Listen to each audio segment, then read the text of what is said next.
Je vous annonce de suite que cette année 2003 est juste folle au niveau des parutions manga, et ça envoie du lourd niveau qualité. Delcourt, Tonkam et Panini sont les trois maisons d'édition à sortir du lot et à nous laisser entrevoir la richesse de leur catalogue. Ce qui nous renvoie à nos années 2021-2022, qui sont des années tout aussi folles en termes de réédition de titres de ce XXe siècle.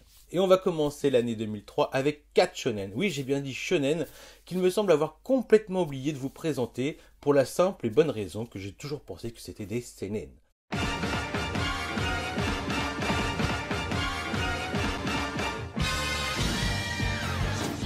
En 2003, il y a La Plume de Feu. J'ai adoré ce manga qui part dans des délires d'un mangaka qui donne tout par passion dans son petit studio et à qui il arrive que des trucs de fou. J'ai tellement adoré les deux premiers tomes que j'étais à ça de me foutre en l'air lorsque j'ai compris que le manga fut abandonné chez nous alors qu'il en compte 13 au Japon. Maintenant que j'y repense, j'ai envie de me relire ces deux malheureux tomes, ne serait-ce que pour passer un bon moment. En 2003, il y a également Arms. C'est donc le mangaka qui a dessiné Striker, ainsi que Peacemaker, dont il est aussi l'auteur. Je le découvre en faisant la vidéo. Bon, maintenant que je le sais, ça a l'air évident. Niveau manga d'action, franchement, Arms est un très bon manga. Notre jeune héros adolescent va se révéler être une Arms, alors que l'un de ses confrères va s'en prendre à lui dans son école. Et c'est ainsi que notre ami va se rendre compte que ses bras ont la capacité de se transformer en armes meurtrières. Puis, s'en suivra des combats contre une organisation et tout et tout et tout. Vraiment, niveau action, ça a envoyé du pâté, mais apparemment, cette licence n'est plus commercialisée par Kana. Je pense quand même que le manga a eu son heure de gloire puisqu'il a aussi bénéficié d'un animé, bon, dispo chez nous exclusivement en fansub, mais bon. Il y a également eu en 2003 Le Flic à Tokyo. À mes yeux, c'était tout bonnement un GTO-like, mais avec un flic et non un professeur. Mais clairement, le caractère du personnage principal avec quelques ressemblances avec notre Onizuka, mais rien de méchant. Genre ancien voyou reconverti en policier.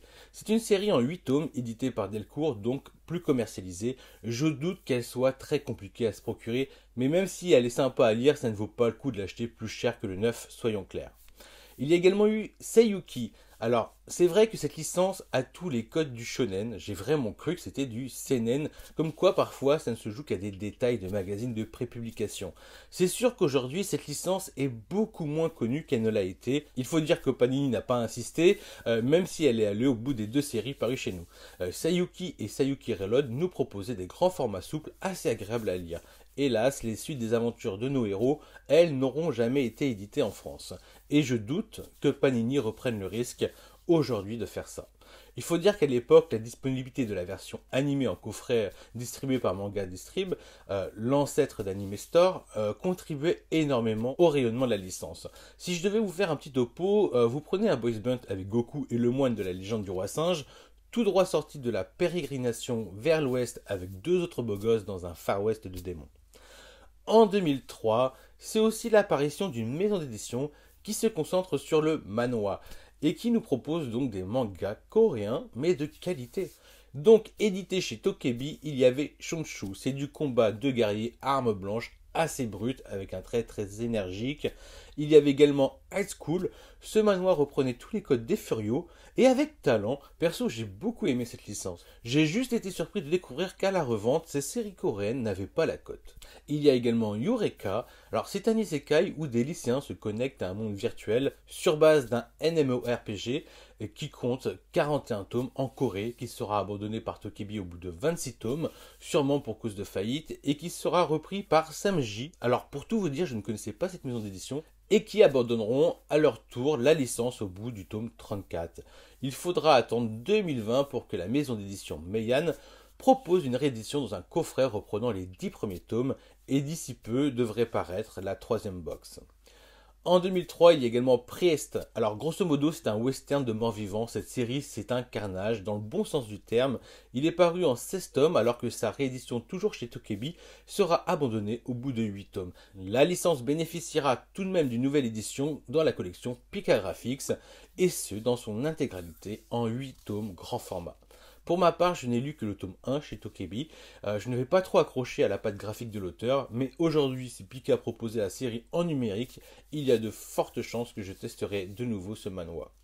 En 2003, il y a Keiichi. Hideki Arei nous propose une œuvre qui décrit les travers de la société japonaise à travers le regard innocent d'un jeune garçon d'abord âgé de 3 ans, puis que nous suivrons à travers les âges de son enfance. Il va vivre un drame personnel le 11 septembre 2001, qui va tout changer pour lui, mais aussi le regard des autres sur lui.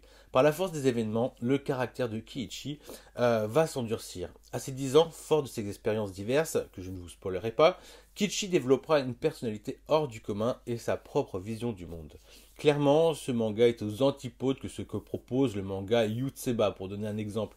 Il n'est pas feel-good du tout, mais il reste pertinent et sacrément intelligent. En 2012, Delcourt proposera la suite directe du manga de Kiichi versus.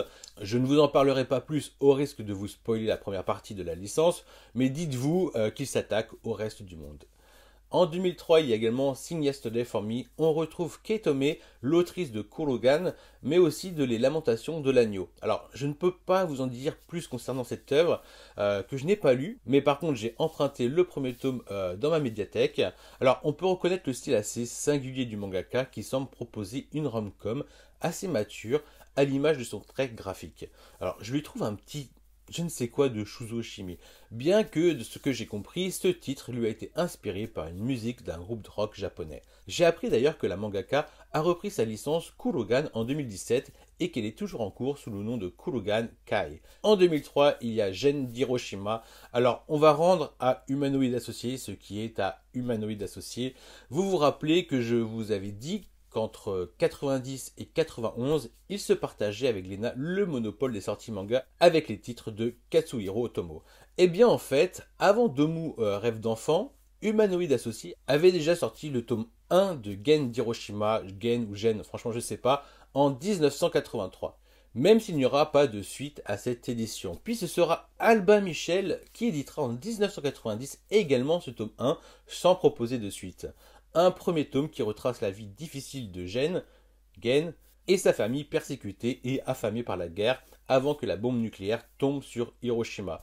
Il faudra donc attendre 2003 pour que Vertige Graphique édite l'intégralité de la série pour la première fois en France. Et le tome 2 racontera la semaine suivant l'Holocauste nucléaire dont a été témoin le mangaka Nakasawa Keiji, qui nous livre ici une autobiographie atroce de ce que seul un rescapé peut vous conter comme horreur.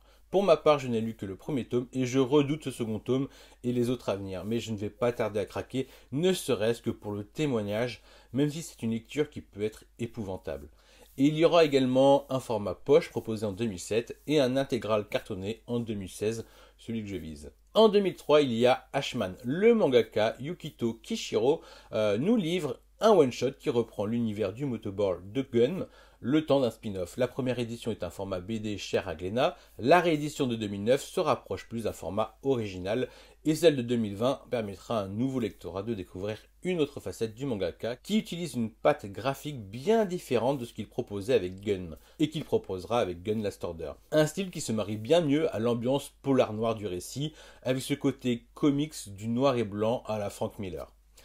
En 2003, il y a Ayako. Il fait partie, à mon goût, des incontournables à lire d'Osamu Tezuka. D'abord, paru en 3 tomes chez Delcourt, le manga aura droit à une première édition en 2011, puis en 2018 pour enrichir la collection Prestige de Tezuka chez Delcourt Tonkam. Vous ne l'avez pas encore lu, autant que je vous laisse la surprise, pas besoin de vous faire un topo. En 2003, Eden. D'abord paru en 18 tomes chez Panini, cette licence sera assez recherchée car plus commercialisée. Voici un manga de SF, de cyberpunk, qui lui ne fait pas semblant. Il est généreux et varie dans ses thématiques. On y retrouve un style graphique assez familier entre du Katsuhiro Otomo et du Masamune Shirow. Du moins, on sent l'influence de ces derniers. Pour ma part, je découvre véritablement cette œuvre avec la réédition de 2021 qui sera logiquement en 9 tomes, toujours chez Panini. À l'avenir, j'espère d'autres œuvres de Endo Hiroki, avec par exemple une réédition de All-Rounder Megulu, qui a été abandonnée par Panini au bout de 3 tomes sur 19, et c'est un manga qui traite de MMA. En 2003, il y a Battle Royale. Adapté du roman éponyme de Kushun Takami, le manga fait suite au film de Battle Royale sorti en 2000. Pour beaucoup, ce manga est le précurseur du manga Survival Game, ce qui en fait un manga culte, mêlant scène gore et érotique. De mon côté, la découverte du manga à sa sortie, j'étais bien content de découvrir des scènes inédites au film que j'appréciais particulièrement. Par la suite, j'ai jamais ressenti le besoin de le relire. En 2010 est tout de même sorti une Perfect Edition, une intégrale en 5 tomes dans un grand format cartonné regroupant 3 tomes.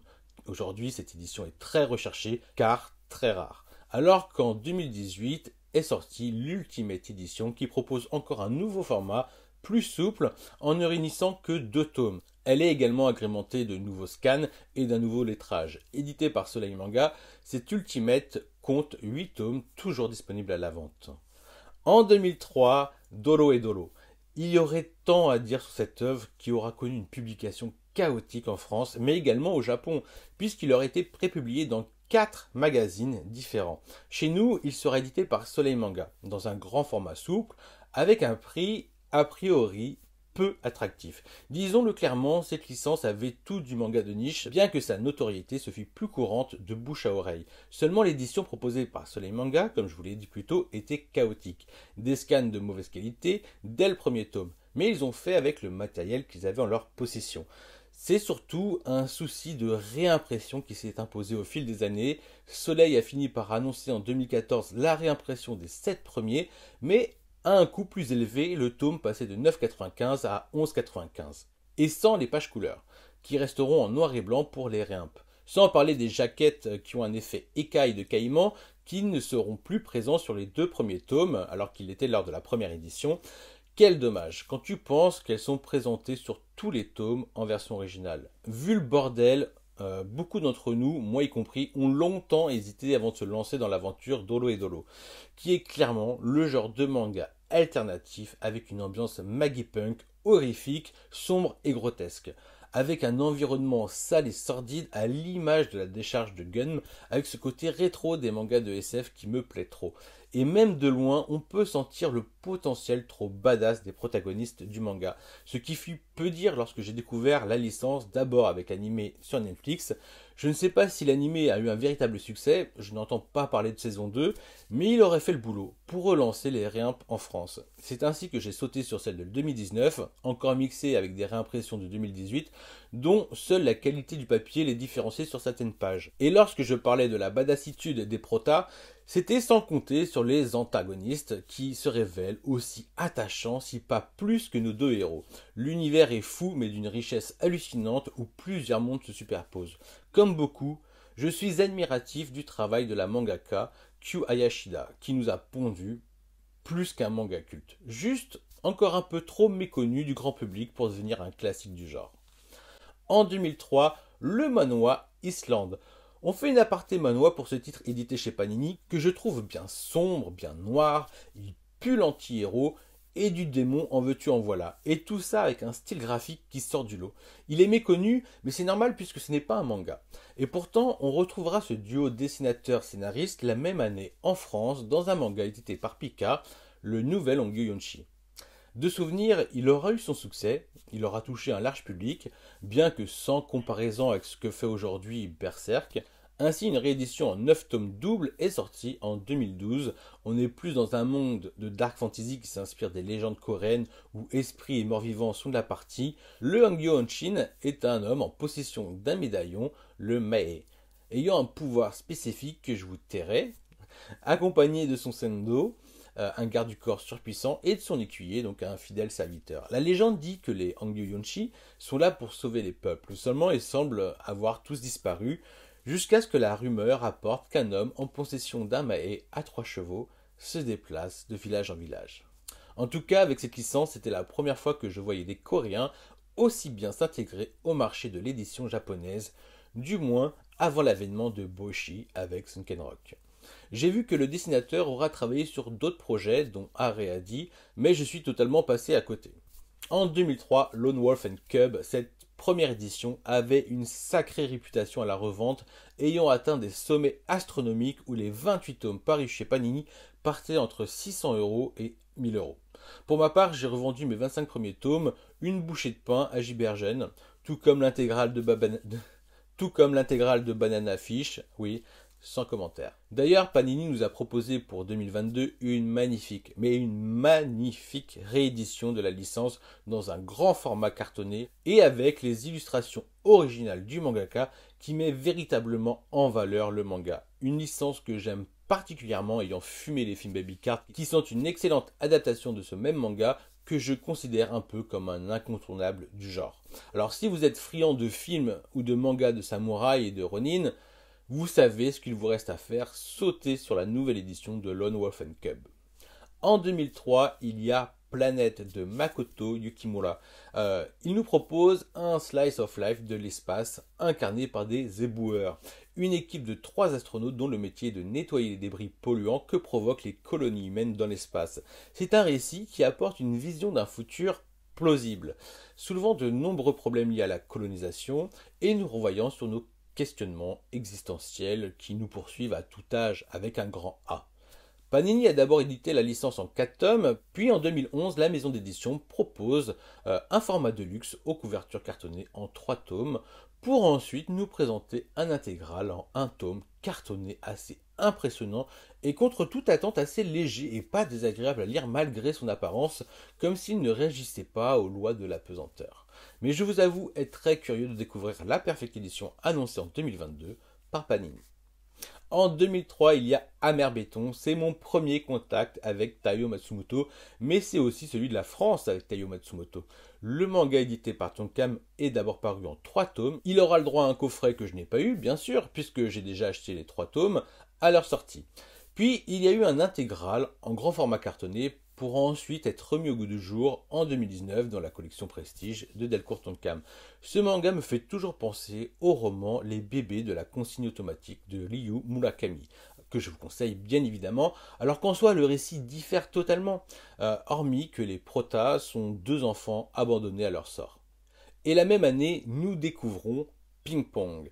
Et c'est une révélation, c'est officiel, j'adore ce mangaka, j'y vois du génie et très vite je me rends compte que je n'étais pas le seul lorsqu'on a voulu me racheter mon tome 4 pour 50 €. Oui, parce que Ping Pong est un manga en 5 tomes édité par Delcourt et malgré certains tomes en rupture de stock, il aura fallu attendre la réédition de Delcourt Tonkam pour la collection Prestige de Taiyo Matsumoto. Comment peut-on véritablement en vouloir à une maison d'édition qui nous a pondu cette collection Prestige entre Osamu Tezuka et Taiyo Matsumoto, voire Junji Ito?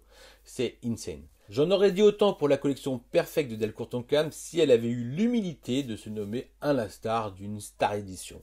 Pas besoin que je vous fasse un topo, sautez sur cette intégrale en 2 tomes, vous ne le regretterez pas, même si au premier abord vous allez trouver étranges les dessins. Ce mangaka a une faculté d'exprimer la liberté dans son découpage, ses perspectives qui accompagnent le mouvement, qui s'y dégage de case en case de la lecture des planches.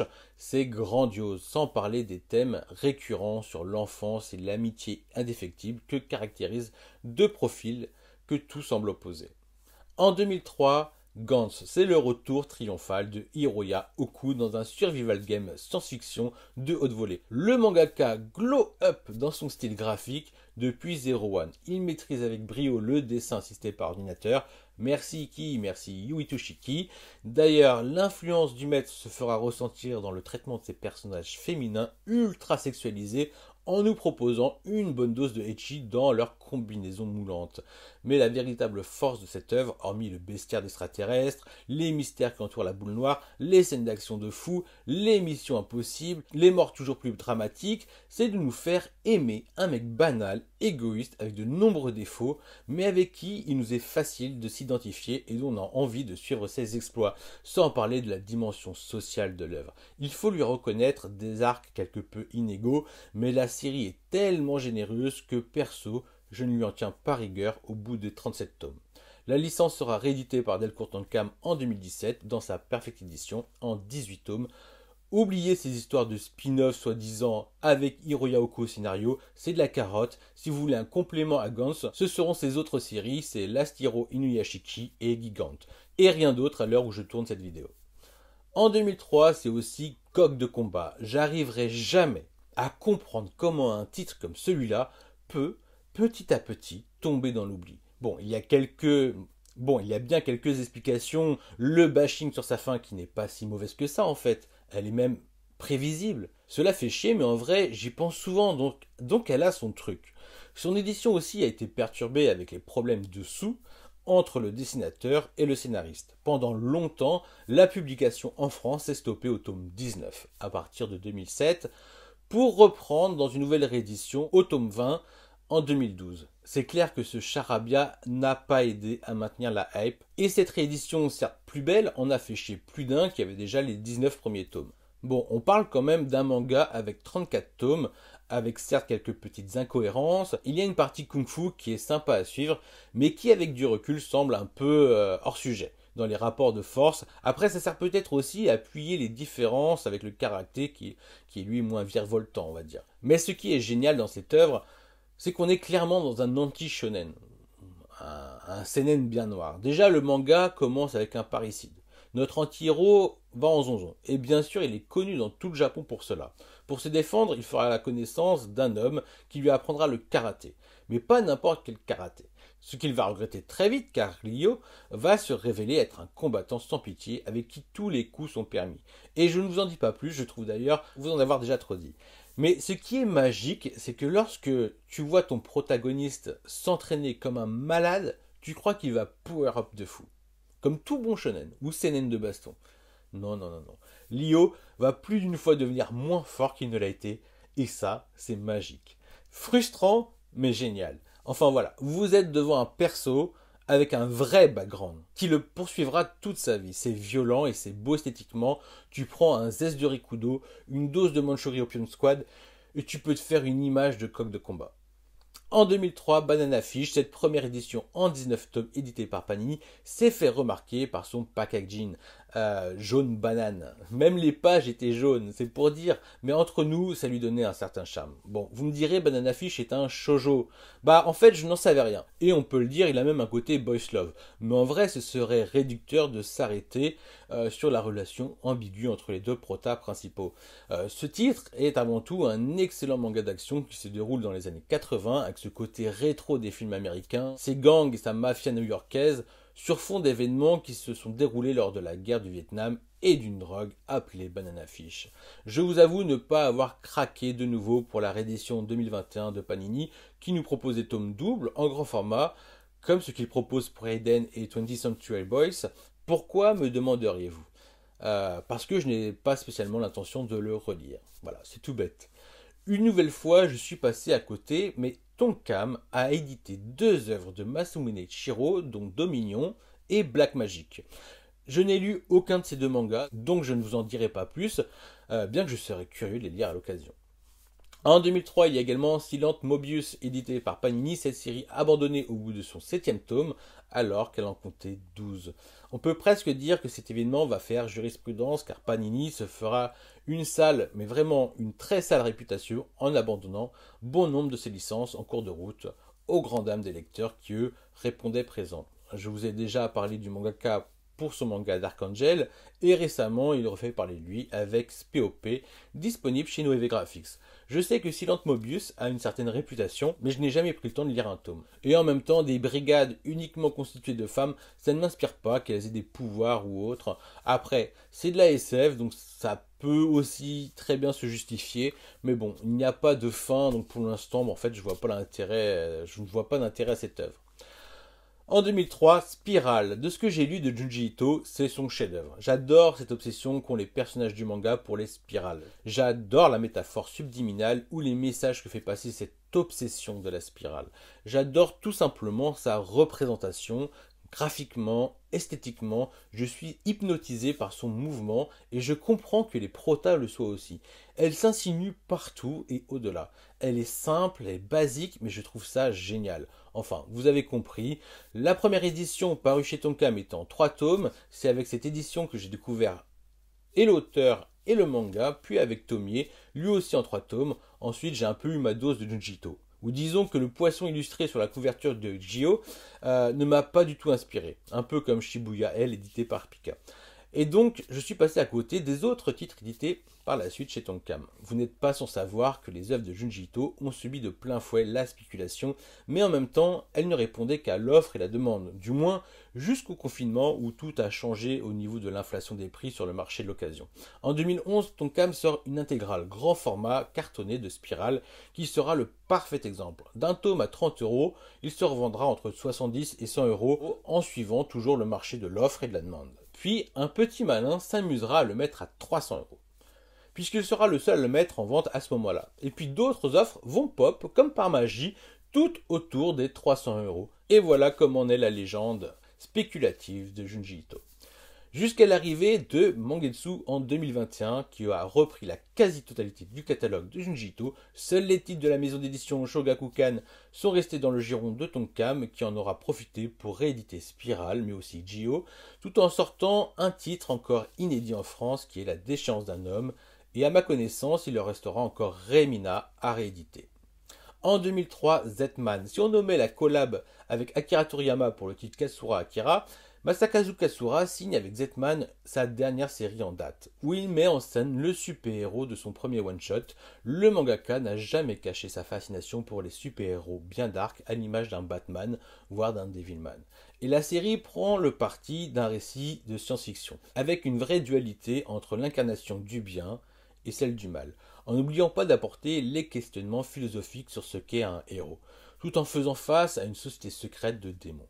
Masakazu Katsura continue de nous éblouir par sa patte graphique, où il atteint un niveau mais stratosphérique. Le récit est peut-être un chouïa trop verbeux, mais en vrai ça va. À la dernière lecture du dernier tome, donc du tome 20, je n'ai pas eu l'impression que la série ne soit pas finie, mais il est possible que notre cher mangaka ait teasé une suite qui ne sera jamais venue. Qu'est-ce que j'aimerais découvrir une nouvelle série de ce mangaka, mais ça n'a pas l'air d'actualité, puis est-ce qu'il a toujours envie de dessiner à 60 ans? Voilà. Je croise les doigts. Ces dernières années, le manga était compliqué à compléter. Aujourd'hui, la série a joui d'une cure de jouvence fin 2021 au niveau des covers en faisant la transition édition Tonkam en édition Delcourt Tonkam. Et on finit la vidéo Retro Seinen 2003 en débordant sur 2004 avec deux one-shots de Rumiko Takahashi. Le chien de mon patron, donc paru en 2003, un recueil de 6 histoires courtes, et La tragédie de paix, paru en 2004, qui est également un recueil de 6 nouvelles, 2 titres en grand format souple, édités par Tonkam. Je ne peux hélas pas vous en dire plus n'ayant pas lu ces titres. Aujourd'hui, après avoir eu droit à une réédition par Glénat de Mermaid Saga, j'espère que ces deux recueils pourront rejoindre ma Mangatech dans une réédition au même format que Rumik World 1 or W, édité par Delcourt Tonkam. C'est bon pour moi. Comme je vous l'ai dit, cette année 2003 était dense, que ce soit au niveau du nombre ou de la qualité. Et vous comprenez pourquoi on se contentera d'une vidéo par rétro-année pour que cette rétrospective reste un plaisir pour vous comme pour moi. Si vous êtes encore là, ça veut dire qu'il est fort possible qu'on se retrouve pour la vidéo Rétro CNN 2004. Je vous dis à bientôt, prenez soin de vous, faites-vous plaisir. Ciao!